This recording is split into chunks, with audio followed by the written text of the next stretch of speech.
2004 Dodge Ram 1500. Ito po yung makina, Magnum 4.7 liters V8. Yan.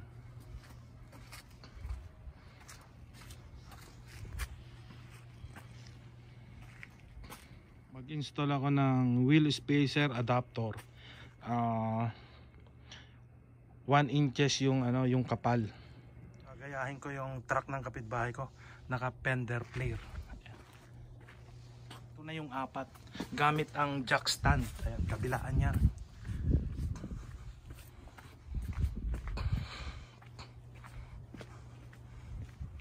Ayan. Ayan, dito ko lang sa bahay ko ginagawa sa garahe. Ayan, adapter, spacer adapter. Ayan o. Ayan, malapad siya. 1.5 inch. Tapos yung haba ng stud, ayan, ang haba ng stud bolt ay 2 inches.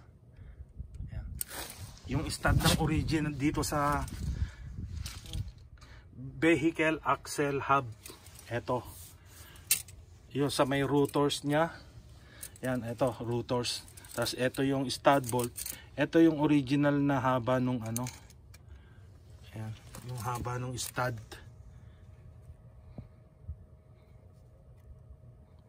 Mas mahaba yung stud nito, yung sa adapter na ilalagay natin. Ayan. Ayan, ang unang pinanlilinis ko dyan ay kutsilyo, steel brass, at saka etong leha. Yan. Nililinisan ko ng ganyan lahat. Paikot po yan. Kailangan malinis na malinis. Flat na flat siya. Tapos saka i-steel brass.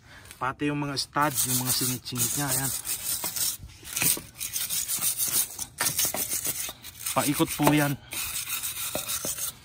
Yan. Pati yung mga ng studs. Tapos sumunod, nileleha ko yan. Yan.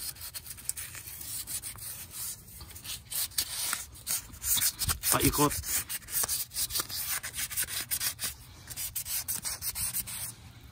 Yan. Kung ano yung ginawa nyo doon dito, ganon din sa gagawin nyo doon sa tatlo. Yan, pare-parehas po yung procedure niyan. Itong ilalagay na adapter, spacer adapter, kailangan ganon din ang gagawin.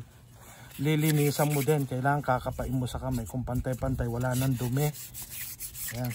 Ganon din dito sa labas niya. Yan, kaya nileleha. Yan.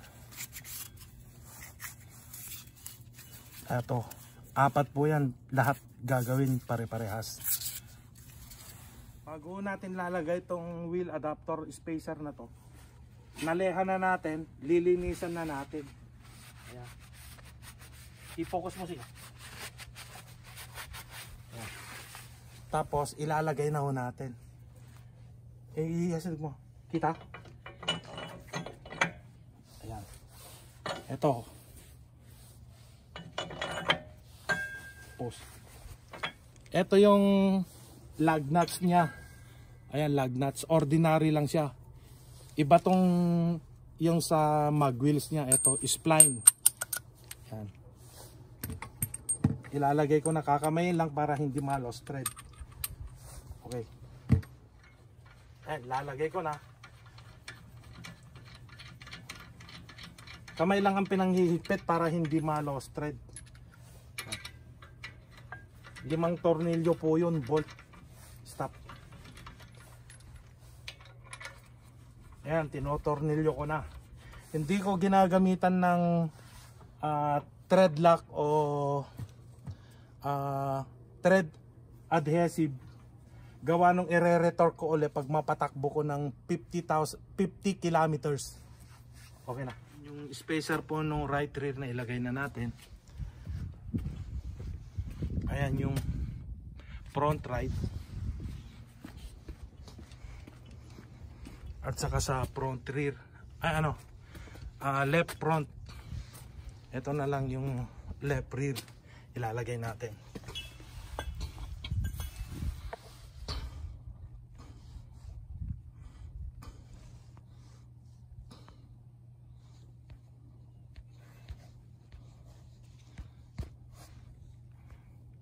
Ayan, na-install na ho natin yung 4 na spacer. Ayan. Bago tayo maghigpit, kailangan gagamit tayo ng torque wrench. Ayan, ayan, may numero yan. Torque foot-pound. Ayan. Hindi ho basta-basta nilalagay po ito, delikado ito. Kasi etong adapter na to, nakatornilyo po dito, eto na po yung bumubuhat dun sa bigat ng sasakyan. Kaya maselan po ito, hindi ho basta-basta ginagawa po ng pangkaraniwan. Kailangan may alam ka bago mo ilagay po yan. Ito, bago po tayo maghihigpit dito sa may tornilyo nya, ginagamitan po yon ng torque wrench. Ayan, may higpit po ito. Ayan. Hindi ho basta-basta nilalagay ng pangkaraniwan lang. Kailangan yung may alam, professional na tire technician. Pitan na po natin. Pero titignan muna natin sa aking, ito yung garahe ko po. Ayan. May balancer ako, may balancer, may tire changer. Meron din akong tire guide. Ayan. 2019 to 2019. RAM 1500 yun na 2004. Kaya ito yung higpit nun sa sakyan. Ayan, yun na rin ang hihigpit natin sa spacer. Ayan. RAM 1500. Ito. 2000 to 2008. 135. Lag nut. Torque nya. Tapos ito yung ano nya, yung proper na paghigpit ng tornilyo. Ayan, 5 stud po yun. Ito. Ayan o, 5 lug nut wheel. Ayan, salise. Una sa taas, baba, 3, 4, 5. Ayan po. O, ito na po yung gagamitin natin pang higpit. Importante po ito. Para pantay-pantay yung higpit nya. Ito yung torque wrench. Ito yung torque foot-pound nya. Ayan, 125. Nasa 125 tayo tapos sa 10. Ayan. 10 tapos 125. Tapos ito yung higpit. Ayan, maghihigpit na po tayo. Patay. Nawa tayo ng tornilyo. Ayun yung asawa ko. Siya yung tumatapak dun sa preno. Higpitan ko na. Kailangan 2 beses. Para sigurado. Ayan, nag-click. Yun yung 135.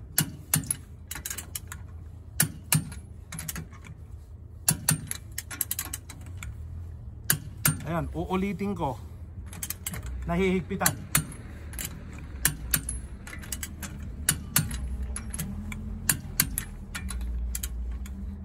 Ay, sa likod naman.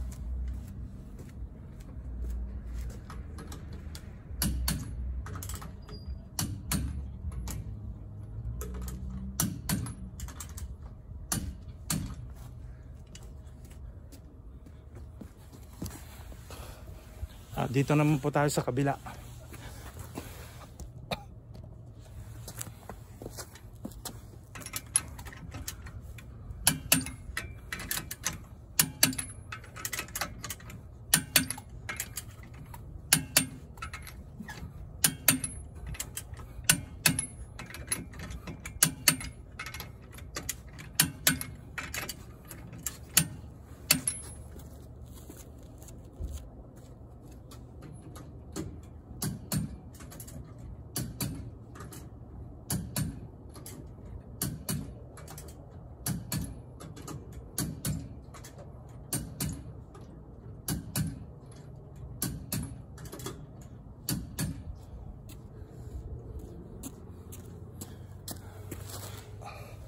Ay, na-torque na natin.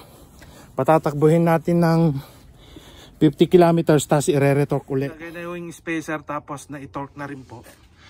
Bago ilagay ho yung goma, lalo na pag aftermarket ang ilalagay nyo, hindi po uubra ito. Kasi yung stud niya dito sa axle hub, hindi siya nakalubog. Ayan oh, yung kutsilyo. Hindi. Ayan. Nakalabas yung 5 tornilyo niya. I-install na po natin yung goma. Pero paalala lang po, baka madidisgrasya po kayo pag gagayahin nyo ito. Ito po, yung tornilyo neto na humahawak dun sa adapter, nakalawit po siya, hindi siya nakalubog. Pag aftermarket ang ginamit nyo, tapos flat yung magwheel sa likod niya, hindi po magpla-flat siya dito. Pag hihigpit, pag takbo nyo, tatalsik po, madidisgrasya po kayo. Ayan, ipapakita ko po sa inyo. Kagaya na ito, aftermarket po yan. Halimbawa lang po ito, 8 holes yan pero 5 holes yung ano. Ito, flat po siya. Ibig sabihin dito sa butas, wala siyang uka. Kaya pag hindi po pwedeng ikabit doon, madidisgrasya po kayo. Kaya ito yung original niya. Yan. Papakita ko yung likod. Ayan po yung stud niya. Tapos may uka po dito. Kahit lawit po yung stud bolt doon, ayan, may uka siya dito. Kadalasan sa mga original may mga ganito, yung OEM na mag-wheels. Pero aftermarket, hindi po ubra. Pag aftermarket po ang ginagamit namin na mag-wheels dito, grinder namin tong stud bolt dito sa loob para hindi siya uusli. Kailangan nakalubog. Yan. O yung dulo po ng stud, wala hong thread yan. Yan po yung binabawasan namin para hindi siya uusli. Pag aftermarket na mag-wheels ang ginamit, tapos flat yung loob, walang uka. Ayan. Tutukod kasi ito, kaya kailangan i-grind mo. Bahagya lang. Ayan, yung original po ng RAM ang ilalagay natin. Hindi po flat yung loob. May uka po dito. Kaya kahit usli yung tornilyo dito, i-safe po ito. Ay, ilalagay na po natin yung goma. Wow.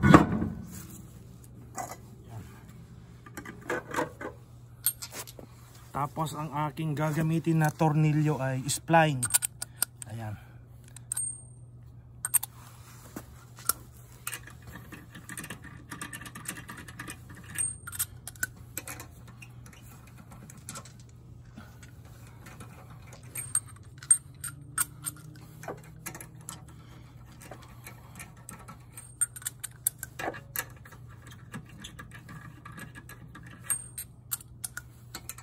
Ayan, doon naman tayo sa likod. Ayan, naikabit na ho natin. Ipapaliwanag ko lang po, yung adapter, yung wheel spacer adapter na ginamit po natin, made in USA yon.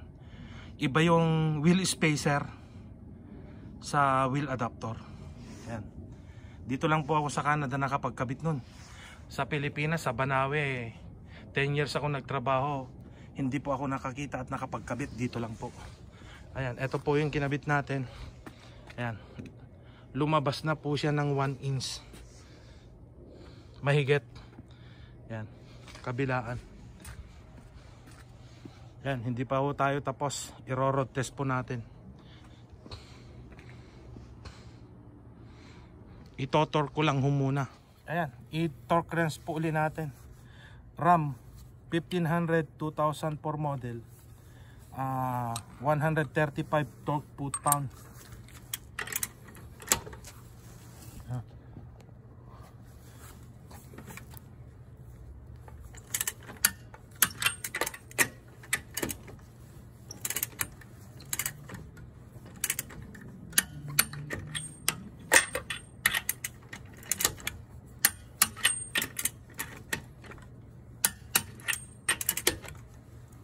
Ayan, pag nag-click, ayun yung 135. Yan, ulit. 1, 2, 3. Yan. Apat na goma po yung ito-torque. Install na po natin yung apat. Yan.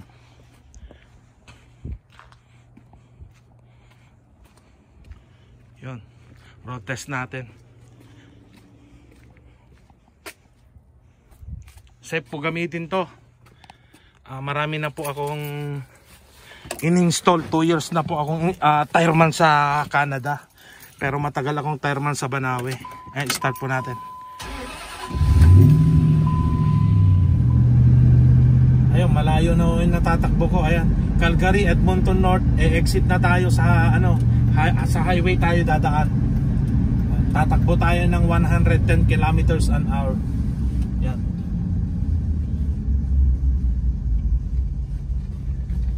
Nasa Leduc na ako nag-road test.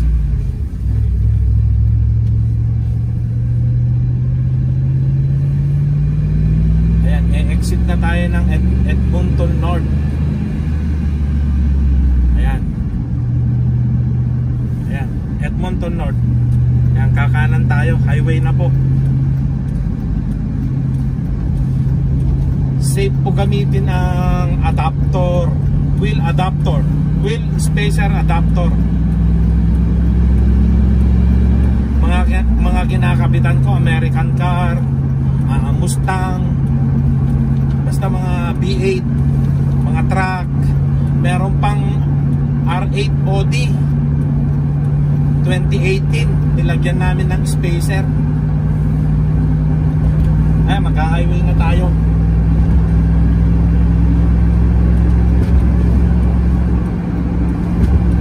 Kailangan pag nagpalit na, naglagay ng wheel spacer adapter, tama, kailangan professional tire technician. Ayan, tumatakbo tayo ng 110.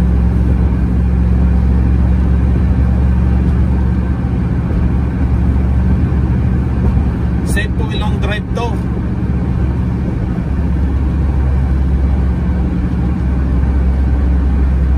Basta tama yung pagkaka-install. Ayan.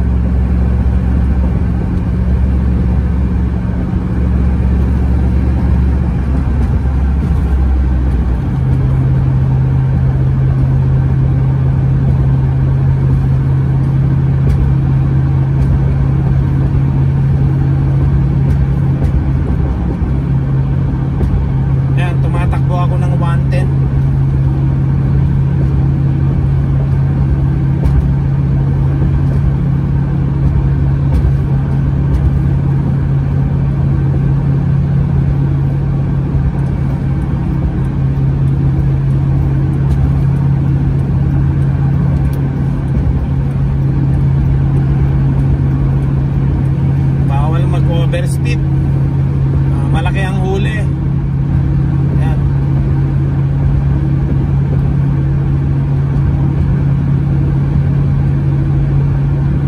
Ganyan yung andar na sakyan ko kasi pinalitan ko ng muffler.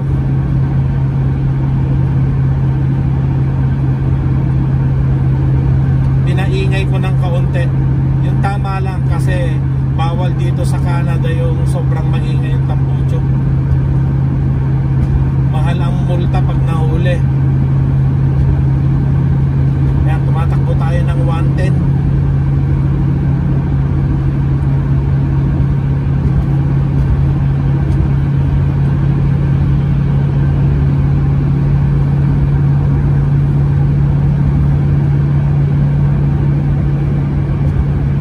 Sumobra na ako ng 110, 120 na.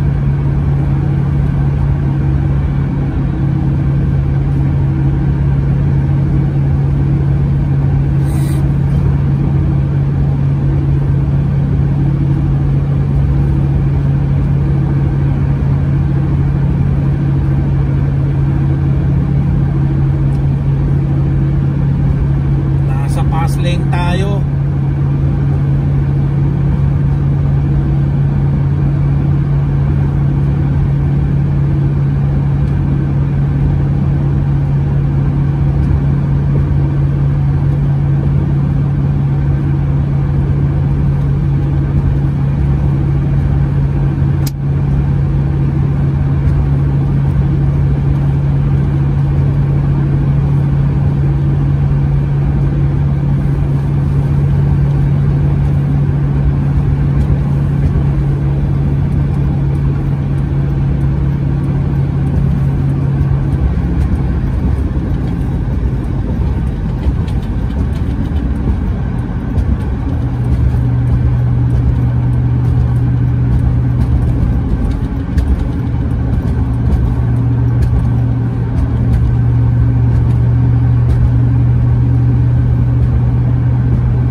kilometers natin tinakbo sa highway na 110 kilometers ang takbo natin per kilometers.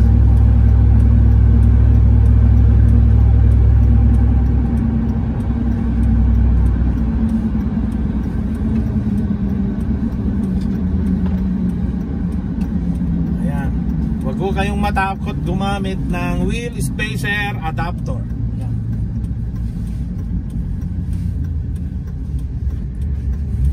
Madami na po akong in-install.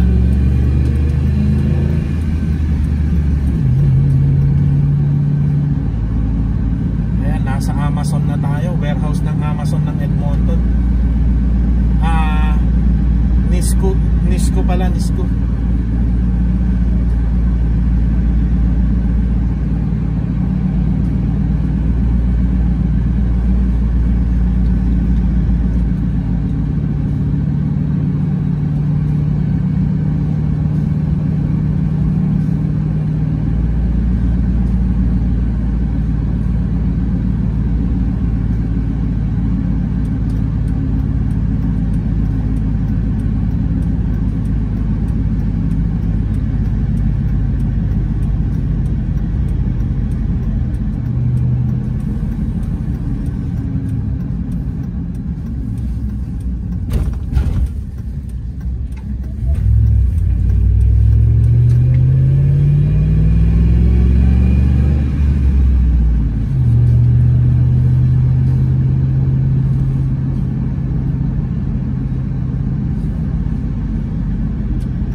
Maniobra tayo dito. Ayan, papasok ko.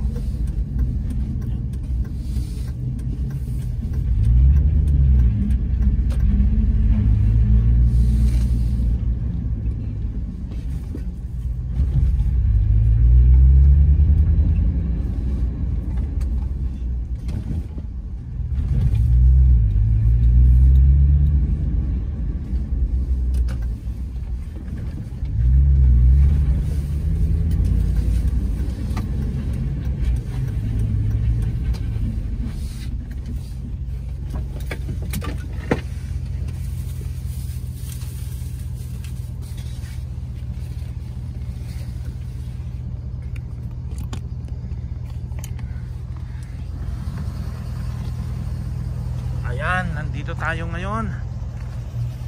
Ayan.